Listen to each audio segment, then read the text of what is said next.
ఆంధ్రాలో నూతన ration card కోసం అప్లికేషన్ స్వీకరిస్తున్నారు. గ్రామ వార్డు సచివాలయాల్లో నూతన రేషన్ కార్డులకు సంబంధించి ప్రక్రియ అయితే కొనసాగుతోంది.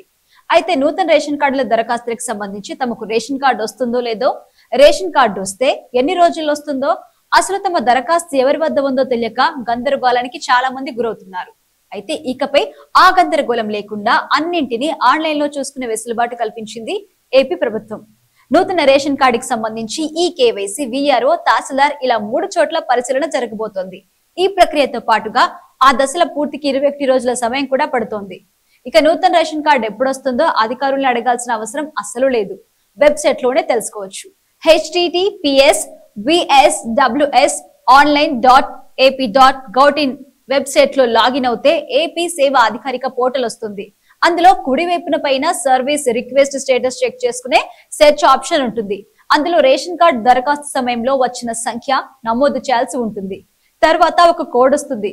ఆ వివరాలు అందులో పొందుపరిస్తే రేషన్ కార్డు దరఖాస్తు ఏ అధికారి వద్ద ఉందో తెలిసిపోతుంది. ప్రక్రియ ఎన్ని రోజుల్లోపు పూర్తవుతుంది వంటి వివరాలు కూడా కనిపిస్తాయని అధికారులు తెలిపారు.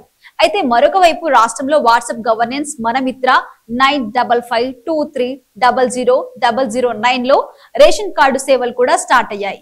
అయితే పెళ్లైన వారు పాత రేషన్ కార్డు నుంచి విడిపోయి కొత్త దానికి అప్లై చేసుకోవడానికి మ్యారేజ్ సర్టిఫికేట్ అవసరమైతే లేదని మంత్రి నాదెండ్ల మనోహర్ తెలిపారు. వాట్సాప్ లో రైస్ కార్డుల జారీ, కార్డుల విభజన, అడ్రస్ మార్పు, కుటుంబ సభ్యుల చేర్పులు, తొలగింపులు, కార్డుల సరెండర్ వంటి సేవలు కూడా అందుతున్నాయి. అయితే నూతన రేషన్ కార్డులు స్మార్ట్ కార్డు రూపంలో ఉచితంగా ఇస్తామని మంత్రి తెలిపారు. ప్రస్తుతం రేషన్ కార్డులు ఉన్న వారికి కూడా స్మార్ట్ కార్డులు అందజేస్తామని, రేషన్ కార్డు ఉన్న ప్రతి ఒక్కరూ ఈ కేవైసీ చేయించుకోవాలని సూచించారు.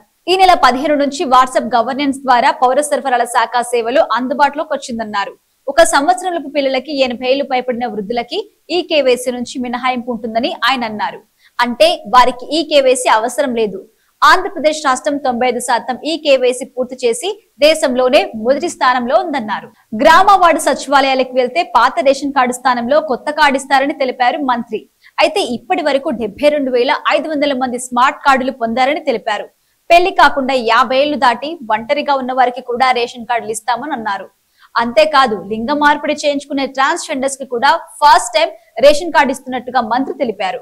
రేషన్ కార్డు కోసం గతంలో లాగా తిప్పలు పడాల్సిన అవసరం అస్సలు లేదని, రేషన్ కార్డు తీసుకోవడం చాలా ఈజీ అన్నారు. రాష్ట్ర వ్యాప్తంగా కొత్తగా జారీ చేయబోతున్న రేషన్ కార్డులు స్మార్ట్ కార్డు రూపంలో ఉచితంగానే ఇస్తామన్నారు మంత్రి.